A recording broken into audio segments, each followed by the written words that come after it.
Good morning, real estate world. What is going on out there? Where are Good all my Dave morning. Matthews? Who's my Dave Matthews Band fans at? I had one of the first bands that I really got into. Not a ton of love, just Steve. The Steves apparently like the Daves. Megan, what do you got? No, I was a little late to the call, and I will say Dave Matthews is one of my favorites. So you got support for me on that. All right. I appreciate you. All right, who's got some good vibes to share? What's going on in your world that's good? Warren. Actually, it's not good advice, but I was watching a show, I You're in the think mute. a couple weeks ago, and they're saying, yeah, Dave Matthews was popular 20 years ago, and I had to do the math. I'm like, shit, I'm getting old. Oh yeah. Yep. I had a client who actually lived with Dave Matthews in Virginia. Funny enough, when he was just getting started. Wow. Yeah. This is a real estate client? Yeah. I closed with him maybe 3 months ago in Pittsfield, but wild story. Wow. Wild story on the purchase or story on like him Story being just him had happened to have lived with him in Virginia when he was just getting started. yeah. Were they both artists or was he not an No, artist? he was hustling. He was I think he was a line cook. Oh. Yeah, just so funny. And I mean, I don't know how much you talked to him about it. Like at the time, did he know that he would make it, or was it like the guys are No. struggling? Yeah, I mean, he was like doing the bar circuit, so he didn't have that feeling like he was gonna make it at that point, but they stayed in touch for maybe 10 or so years. So Cool. Very really cool. cool story.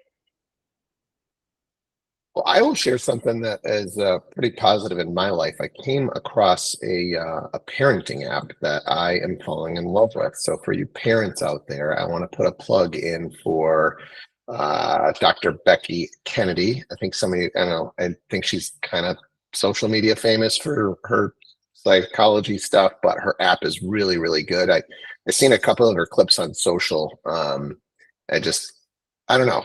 It was a little quirky to me. I think her social, but her app is ultra professional. I'm really digging it. It's called Good Inside. Good Inside. I think it's good for parents of kids of any age. It's the best parenting thing. And I'm only, I don't know, maybe 3 hours on the app.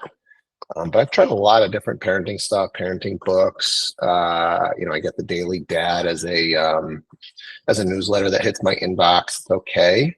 This has been the best. It just keeps hitting home. So if you're looking for something to try, Good Inside, Dr. Becky Kennedy. The messaging that I had for you guys today was around a happiness balloon. There's a story that I heard that I thought was pretty interesting, where a teacher in a classroom hands all the kids a balloon and says, write your name on the balloon. And then so she gives everybody 30 seconds. They write their names on the balloon, and she says, all right, release them all up into the air of the classroom, right? And then mix and mingle around.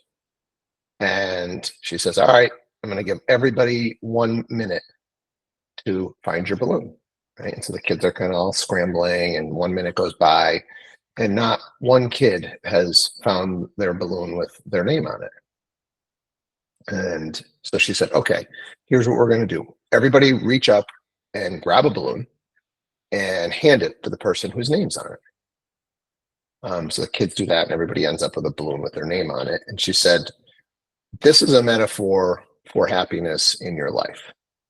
If you're constantly searching for your own happiness, it's going to be extremely tough to find it. But if you're trying to make others around you happy, it's going to come much easier to you. Pretty cool metaphor. I think we are in a society now where oftentimes I think we're trying to buy happiness. if you're on social, it's going to hit you with stuff that you think is going to make you happy. The algorithms are so dialed in right now that whatever the hell hits your feed, almost positively, you're going to think you need it. It is crazy. And it's why I've really tried to get off, because it's like, you're like, oh, yeah, I need that. And I need that. And that would make my life better. And you buy this stuff and just none of it really does do that. If it does do it, it's an extremely short period of time. And I'm assuming most of us have kind of had those feelings. So just like a constant search for happiness. And yeah, I think the only true happiness that we're going to get is when we're helping others. And this is I think going to happen in real estate too, in your real estate career. It's like, okay, once I get this next big deal, or once I get this paycheck from this next commission, or I don't know, once I get that luxury listing, then I can get more luxury listings, and then everything's going to be okay. And I think in real estate, it really, if you want to have long-term success, you've got to be in this for helping the clients. And if you're helping the clients, you're going to in turn get that feeling of happiness. You're also going to get compensated well. So it's almost identical for real estate. The people that get in this for the money, for the quick buck, you can make a quick buck in real estate, no doubt, right? You can get a client, it can be a big deal, you can land it, but it's going to be short-lived. So, just if you're always doing it for the right reasons, if you help out that client that's just looking for the $100,000 mobile home, right? Somehow, some way, it's going to come back around. So I thought it was a great story. Wanted to share it. I don't know if anybody's, got any feedback or wants to contribute.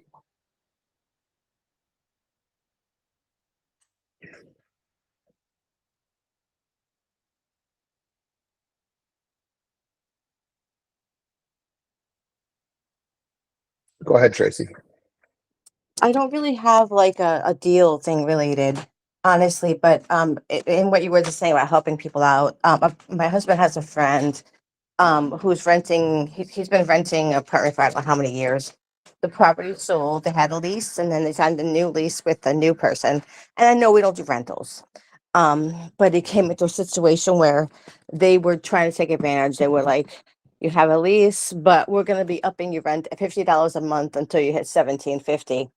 Basically want him out, and the guy was freaking out. So it was really, really good to be able to have a conversation with them and let them know that no, you're good. This is totally illegal, So I feel like we get caught up in deals and all that stuff, but getting back to really what we're here for, really advocating for consumers who really don't know. Some people think they can never own a home because they're like, oh, I'm never able to buy a home, and you help them to buy a home. It's just a matter of guiding people where they're really lost and they're feeling, like they have no power in their world. And I don't know, it's made me feel really good to be able to help him, let him know that they're not going to put him out. They really can't be doing things like that. So that's my share.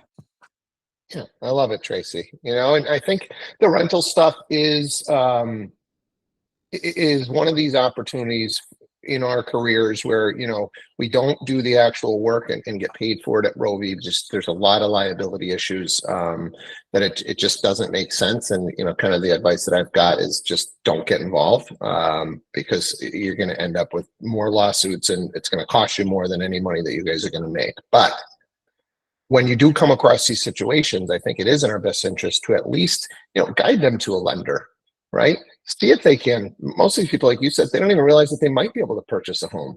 And if they can't purchase a home, what are the 3, 4, 5 things that they need to do over the next 12, 24, 36 months to be able to purchase a home, right? So that at least having the conversation with the lender to be like, hey, here's what we would be looking for, right? And build a plan for the next 12, 24, 36 months to see if we can get them into home ownership.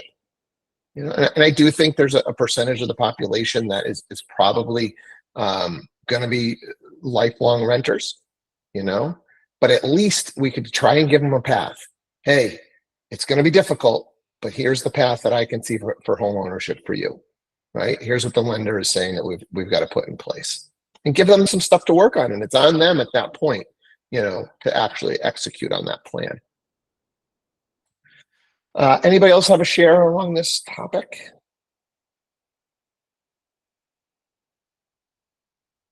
I think the other thing is it doesn't always have to be real estate clients. I think the charitable work that we can do within our communities leads to deals. So you can do good for your community, you can give back, and it can benefit your real estate career. And I think it's definitely a mistake of too many agents where you're just not out in the communities enough, putting your name out there as a real estate agent. I've really been trying to push this with the Roe v. Gibbs Foundation. We've got the tent, we've got the tablecloths. Go out into the community. Reserve that stuff, go out into the community, make a name for yourself, be somebody that's contributing, that's helping others, and it's going to come back to you. Find something that you're passionate about, give a little bit of time back. It could be once a month for an hour, but you're going to build a little tribe over there that you're now the real estate agent for. So you can definitely double dip on this stuff and get that good feeling of happiness for giving back and put some money in your pocket. Keely. Yeah, to that point, this is one of the reasons why I joined the Rotary last month in town. It's just to kind of get my name out there. And it's like an older group that heads it up. So they're looking for new blood in the community. So I may actually use the Rovi tent to, like the 4-town fair is coming, and the Rotary has like their own tent there and whatever. And so I may do something with Rovi at the fair. So that's something I'm interested in. But yeah, just trying to get my name out there in the community a little bit more as a real estate resource. Love it. Anybody else doing something that you just, hey, it's a passion for me. Maybe even a deal hasn't come out of it yet, but I love doing it. And, I think something will. Margaretta. You're muted, Margaretta, if you're trying to talk. Oh, hi, There you go. sorry. Did you see my email? Is this the plugin for my gala? I actually am involved with the rescue mission in Springfield. It's one of the oldest organizations, and they're having a gala. And I just bring it out because anybody can, if you go and Google rescue mission in Springfield, they're actually feeding every family's daily 3 meals a day, besides just, having facilities for men, but they're also standing into a women's program. The bottom line is in September, there's a gala, and you can donate as an agent, or you can buy marketing, like kind of market yourself. Your name could be there. So any agent can do this, offer any of your services. If you guys want to go in and do that, your name will be in front of 250 attendees. This is, pretty prominent people in Springfield from all different organizations. So I encourage everybody, even just as an independent agent, you can, put your name out there, and it'll be, because they're accepting gifts, like of gift cards or anything, and you can say, well, in my name as a Rovi agent. Yeah, I will say, if you guys are going to get involved with this stuff, just giving money and running an ad or having a page and a brochure, you're throwing your money out the window, in my opinion. You've got to physically get involved, right? Be at the events that they're doing, network at those events, talk to people, get involved with the boards, like actually be present. The passive marketing, in my opinion, that is like the last thing. You've made it, you're a top producer, the money's rolling in, and now you're going to do, the billboards and the golf carts and the tea sponsor and stuff like that kind of passive stuff. But when you're building your business, it's got to be boots on the ground type of stuff, right? It's got to be you at these events, shaking the hands and meeting people. So, Keely, your hand is still up. I didn't know if you wanted to contribute more or just lingering. Sorry about that. Still lingering. All right. And then Jen, did you want to speak, or were you not in a position to? As I saw you put something in chat here. Can you hear me? Yep. I didn't know if it was going to work. Yeah, I've done photography as a business for like the last 10 years. So I'm, busy with the real estate, but I keep the photography going for specific events or kids that are graduating high school. And then I also do it for the Connecticut Apartment Association. I do a lot of the apartments. I do their photography for their websites. And so they reach out to me and they refer to me. So I just try to stay a little foot in the door with that to network. Yeah, I love it. Right. So not just charitable stuff, but just hobbies that you love to do. Maybe you can make a little bit of money on the side, but it keeps you connected to a certain community. It brings potential business your way. Any of those little things that you can do, I think, they're going to lead to deals, no doubt. Anybody else want to share something that they're doing that's working for them?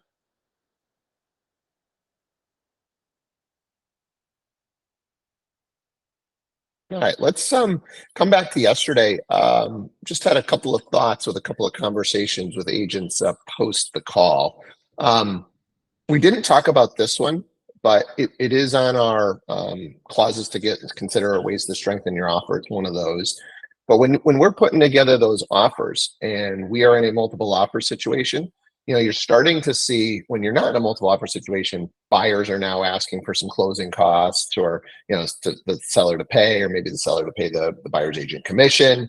But if you're in a multiple offer situation, the buyer can pay the seller's closing costs. And you very rarely see this one. So, there's going to be a few $1,000s in most cases for a seller that's going to have to come out of the closing. That could be the difference, and it's going to make your offer stand out. Hey, here's my offer, and buyer to pay up to $2,500 of seller's closing costs. Just, that's a pretty cool strategy that I think really could separate you. And if you've got that strong client and we're trying to do everything that we can, that could be the one that could really put your offer over the top. I wanted to throw out there to the group. We had an agent advise that they had a really, really strong offer and they got beat out by cash.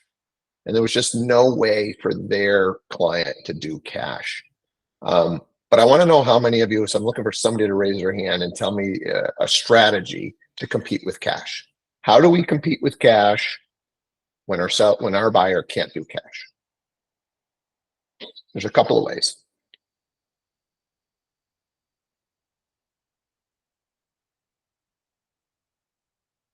Lauren. Having your loan through underwriting and essentially all conditions already met, just waiting appraisal.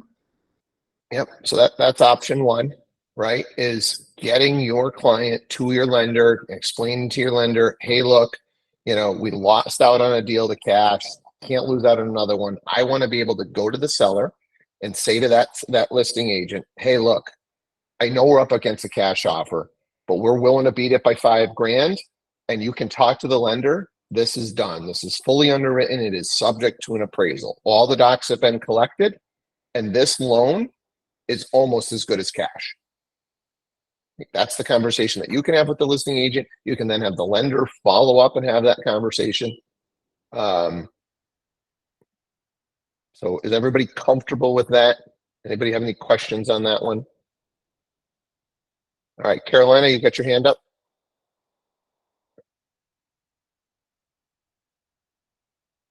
You're still muted if you're trying to go. Oh, sorry. There we go. If they own a property currently, I've had 2 clients take out home equity loans and be able to actually pay cash.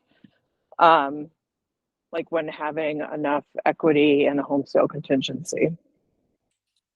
Right. So if they've got some assets, whether it's in a house, maybe it's a 401k they can borrow from, but if they have assets, right, they can utilize those assets. Sometimes there might be a penalty, right? So talk to, if they've got a financial planner that they might need to talk to, or a tax accountant before they use those funds. But some people have some funds in different resources that they can use to pay cash. So ask that question. Megan. can they get an appraisal waiver? I've had a few offers in the past couple months where the buyer hasn't had to have an appraisal on the property. So that would be another way to get the offer strong, like just like cash, because Okay. it wouldn't be contingent on that. I have not heard of that one. But well, I have heard of it. I haven't seen it in play. And so you've had it actually come in play, Meg? Yeah, 2 of my last 5 buyers have gotten appraisal waivers on their properties. I just had one as well. So these are your buyers. So you go to the lender and lender says, yep, they're pre-approved 400,000 and they're so qualified that I'm willing to, for the program that they qualify for, we can waive the appraisal. It also has to do with the property itself. So if you know what the property that they are offering on, I typically have to tell my lender upfront what the property is, and then they can put it into the system and find out if they believe it would be subject to an appraisal waiver. Okay, so my guess is that these banks are now having some sort of an automated system where if it's a pretty run-of-the-mill house, right, it's not some scarce property in the boondocks. It's a 3-bedroom ranch in Springfield where they're pretty sure that the automated system is going to give them a darn good number, and they can just say, yep, tell me what that property's worth, and they don't have to, they'll know up front. I'm guessing that's kind of how this is going to work. Right, and I think it also has to do with the down payment amount that the buyer is potentially putting down as well. I think if they're putting down a significant amount of money, obviously it's less risk for the bank, and then that's a factor as well. And Awesome. if it's going Great. Fannie versus Freddie, because that was a factor for mine that I have going on right now. Because I asked about an appraisal waiver, and they said they initially had it in with Fannie, and they wouldn't get a waiver, but with Freddie they would, and so that's what they did, and we got the waiver. Awesome shares. I feel like somebody else had their hand up. I did, but Pat. they answered my question. I have a client right now who is putting down, like, they're making offers in the 400 to 450 range, but they're putting down like $230,000 worth of cash. And so, I've explained on all of our offers to the list agent, like, hey, listen, like, they're over 75% of the loan. Like, it's not going to be a problem with appraisal. Like, even if there's a gap, it's not going to come into it because of the amount down. And it hasn't made a difference. We've still gotten beat by cash 3 or 4 times. So I was very interested to hear what these guys are saying about, Megan and Carolina are saying about getting the waiver. I'm definitely going to bring that to the lender and say, hey, is there any way we can, it sounds like it has to be home specific. So I guess maybe get the house over before the offer's written and say, hey, is this one that we can get the waiver on? Who's your lender? Yep. Her lender is Lindsay Barron she's out of Northampton. She's really well known up here. Okay, because I just had one with Semper where it got waived. That's why I was asking. I wasn't sure.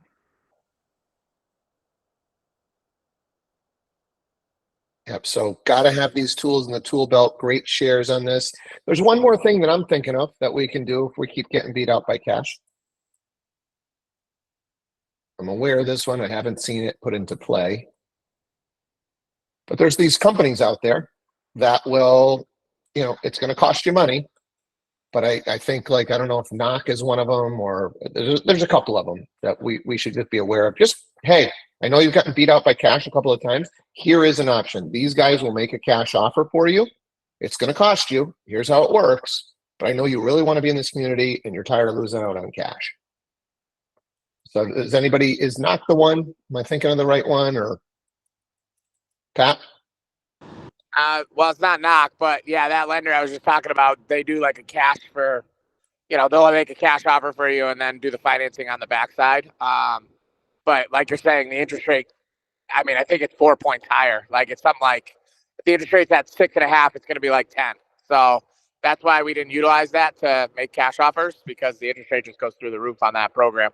I don't know if you could just refi into a regular 30-year fixed after that and then bring the interest rate back down to where it normally is. I don't really understand how that program works, I guess, but seems a little, I thought I presented it to the client because I was like, maybe we can have them make the cash offer for us and then that, and then go from there.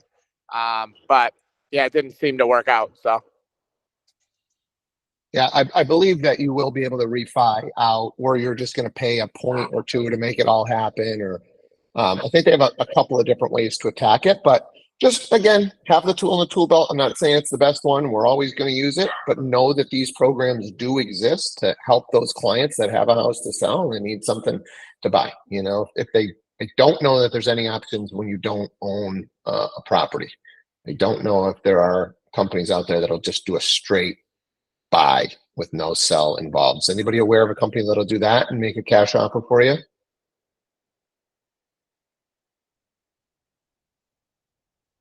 All right.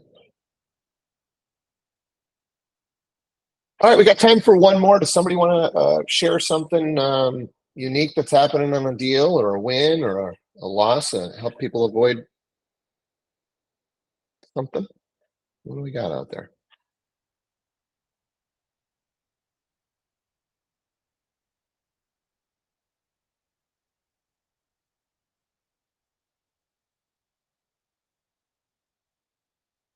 Did we ever talk about when a listing agent is unwilling to sign a mortgage extension?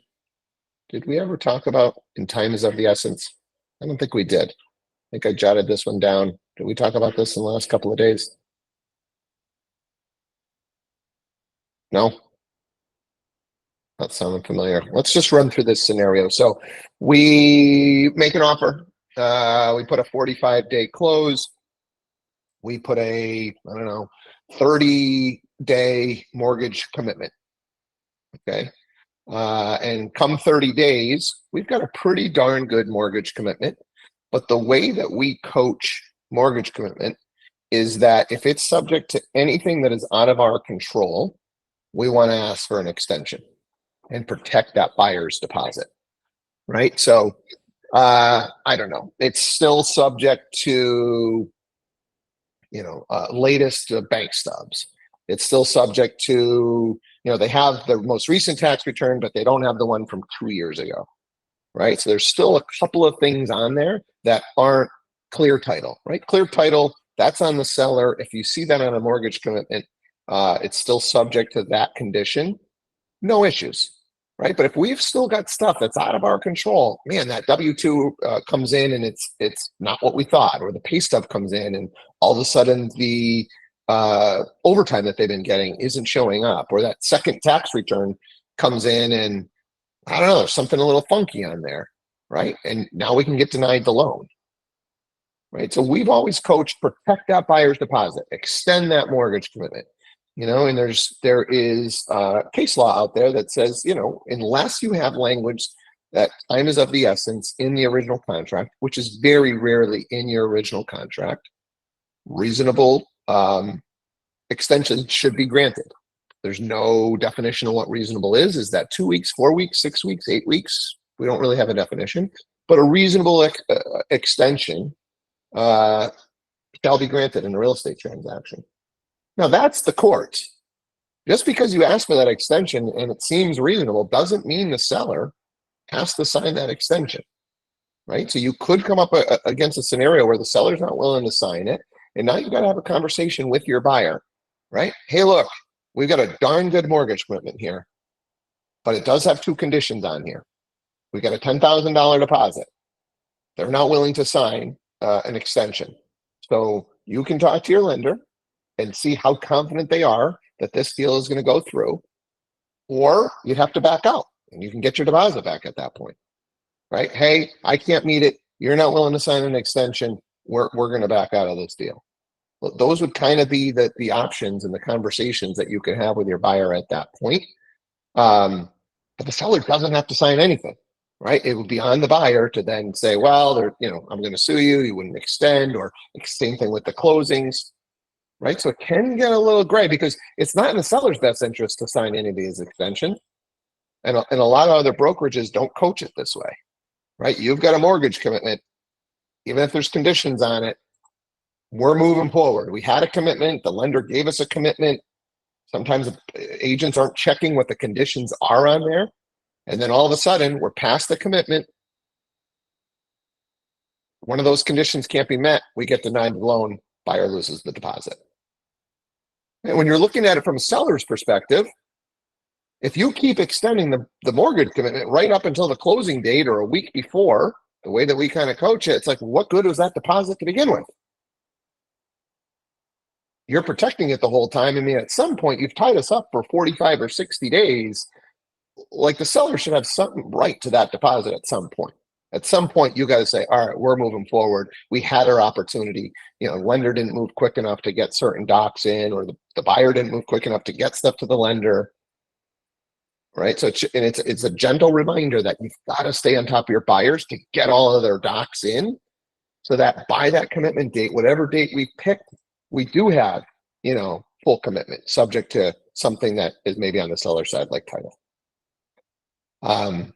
Anybody want to just share anything around this, or just add some color to my scenario? And hopefully I'm being pretty clear here on how all that works, but it's not necessarily standard the way that we coach it to keep asking for that mortgage commitment extension until we have a clear commitment with no conditions outside of something that would be on the seller, like title. And we're trying to do, in my opinion, what's best for our buyers, but the seller's trying to do what's in the best interest of their seller too. And signing mortgage extensions when you had 30 days to get it, not in the seller's best interest. Questions or comments? Indy. Like, what if you have the mortgage commitment with no conditions, but you don't have a clear close? I heard that we're supposed to still ask for an extension, or can we just move on towards closing? Well, a mortgage commitment with no conditions is pretty much a clear to close. It might just be a, you know, I guess in theory it's not technically the exact same thing. There could be still some stuff that's got to go on the back end at the mortgage company, but if you've got a mortgage commitment with no conditions on it, you should be good to go. You know, and at that point, the only real risk is a lot of companies are going to do a verification of employment, you know, day before on that buyer. So if they lose their job, yeah, they're going to lose their deposit. There's not much we can do about that.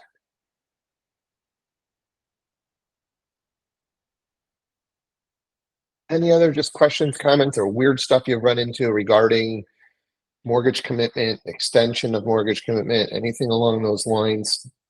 That would be a good share.